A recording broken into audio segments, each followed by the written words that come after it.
ಸಮಿತಿಯ ವತಿಯಿಂದ ಗಡಿಕೇಶ್ವರ್ ಹಾಗೂ ಸುತ್ತಮುತ್ತಲಿನ ಎಲ್ಲ ಹಳ್ಳಿಗಳ ಸಂಯುಕ್ತ ಆಶ್ರಯದಲ್ಲಿ ಹಮ್ಮಿಕೊಂಡಿರುವಂತಹ ಈ ಬೃಹತ್ ಪ್ರತಿಭಟನಾ ಕಾರ್ಯಕ್ರಮದಲ್ಲಿ ಹಾಜರಾಗಿರುವಂತಹ ಸಮಸ್ತ ಮಾತೆಯರು ಮತ್ತು ನಾಗರಿಕ ಬಂಧುಗಳಿಗೆ ನನ್ನ ನಮಸ್ಕಾರಗಳನ್ನು ಕೇಳುತ್ತಾ, ಅದೇ ರೀತಿಯಾಗಿ ಬಂದಂತ ಪತ್ರಿಕಾ ಮಾಧ್ಯಮದವರಿಗೂ ಕೂಡ ಸ್ವಾಗತವನ್ನು ಬಯಸುತ್ತಾ, ಹಾಗೆ ನಮಗೆ ರಕ್ಷಣೆಯನ್ನು ಒದಗಿಸಿಕೊಡುವಂತ ಆರಕ್ಷಕ ಬಂಧುಗಳಿಗೂ ಕೂಡ ತುಂಬು ಹೃದಯದ ಧನ್ಯವಾದಗಳನ್ನ ಅರ್ಪಿಸುತ್ತಾ, ನಾವಿವತ್ತು ಬಹಳ ವಿಶೇಷವಾದಂತಹ ಒಂದು ಹೋರಾಟದಲ್ಲಿ ಭಾಗಿಯಾಗಿದ್ದೇವೆ.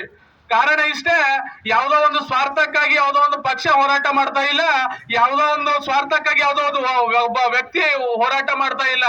ಈ ಹೋರಾಟದ ಹಿಂದಿನ ಶ್ರಮ ಏನಿದೆ ಅಂತ ಹೇಳಿದ್ರೆ, ನಾವೆಲ್ಲರೂ ಕೂಡ ಆರೋಗ್ಯವಂತರಾಗಿರ್ಬೇಕು ಅನ್ನೋ ಒಂದೇ ಒಂದು ಕಾರಣಕ್ಕಾಗಿ ನಾವಿವತ್ತಿನ ದಿನ ಜಾತಿ ಪಂಥ ಪಕ್ಷ ಭೇದವನ್ನೆಲ್ಲ ಮರೆತು ಇವತ್ತಿನ ಈ ಬಿಸಿಲಿನಲ್ಲಿ ರೋಡಿನ ಮೇಲೆ ನಾವು ಪ್ರತಿಭಟನೆಯನ್ನು ಮಾಡ್ತಾ ಇದ್ದೀವಿ.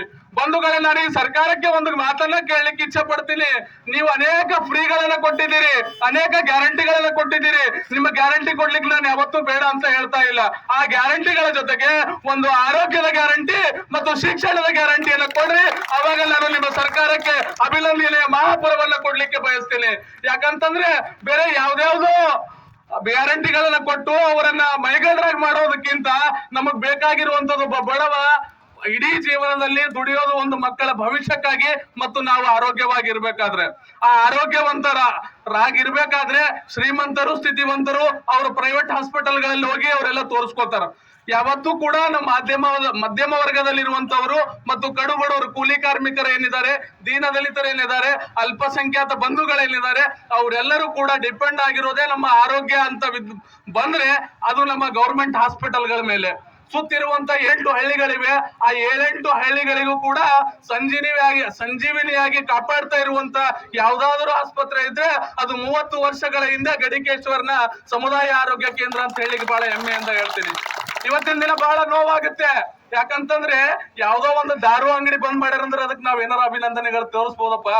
ಆದ್ರೆ ಆರೋಗ್ಯವನ್ನ ಕಾಪಾಡ್ಕೊಳ್ಳಿಕ್ಕೆ ಬರುವಂತ ನಮ್ಮ ರೋಗಿಗಳಿಗೆ ಒಂದು ಆರೋಗ್ಯ ಕೊಡುವಂತ ದೇವಸ್ಥಾನದ ರೂಪದಲ್ಲಿ ಕಾಣುವಂತ ಆ ಹಾಸ್ಪಿಟಲ್ನೇ ಬಂದ್ ಮಾಡಿ ಅದಕ್ಕೆ ಡಿಗ್ರೇಡ್ ಮಾಡ್ಲಿಕ್ಕೆ ಹೊರಟಿದ್ದೀರಲ್ಲ, ಇದರಿಂದ ನೀವು ಸರ್ಕಾರದವ್ರು ಸಾಧಿಸೋದಾದ್ರೂ ಏನು, ಸರ್ಕಾರಕ್ಕೆ ಸಿಗುವುದಾದ್ರೂ ಏನು?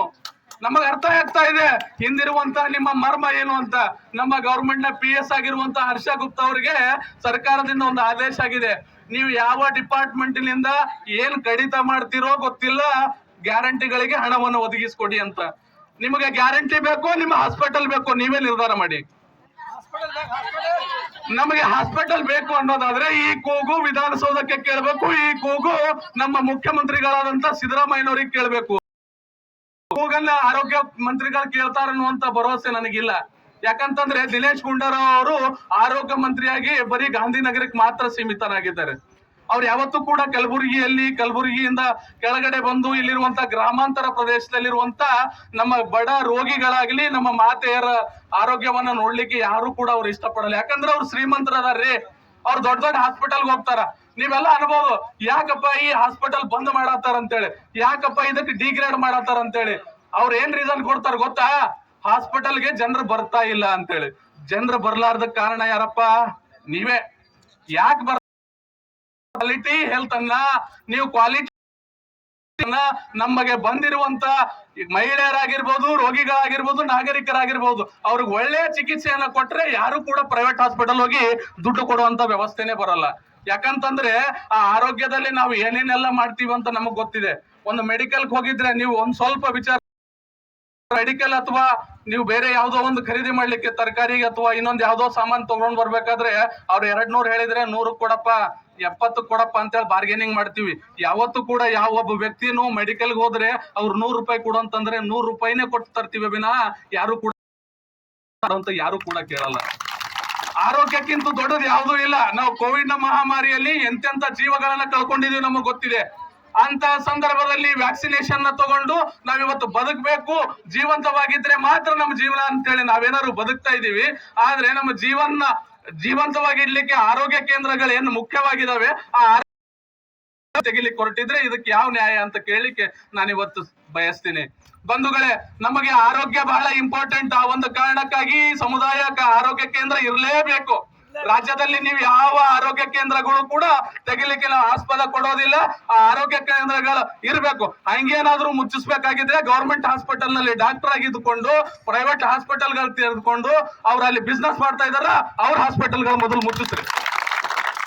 ಅವ್ರ ಹಾಸ್ಪಿಟಲ್ಗಳ ಮೊದಲು ಮುಚ್ಚಿಸ್ರಿ. ಅವಾಗ ತನ್ನಿಂತಾನೆ ಎಲ್ಲರೂ ಗೌರ್ಮೆಂಟ್ ಹಾಸ್ಪಿಟಲ್ಗಳಿಗೆ ಬರ್ತಾರೆ. ಗೌರ್ಮೆಂಟ್ ಹಾಸ್ಪಿಟಲ್ಗಳಲ್ಲಿ ಎಷ್ಟೋ ಕುಂದುಕೊರತೆಗಳಿವೆ. ಆ ಕುಂದುಕೊರತೆಗಳು ಅದು ನಮ್ಮದೇ ಅನ್ನುವಂತ ಕಾರಣಕ್ಕಾಗಿ ನಾವು ಸಹಿಸ್ಕೊಂಡು ಹೋಗ್ತಾ ಇದೀವಿ.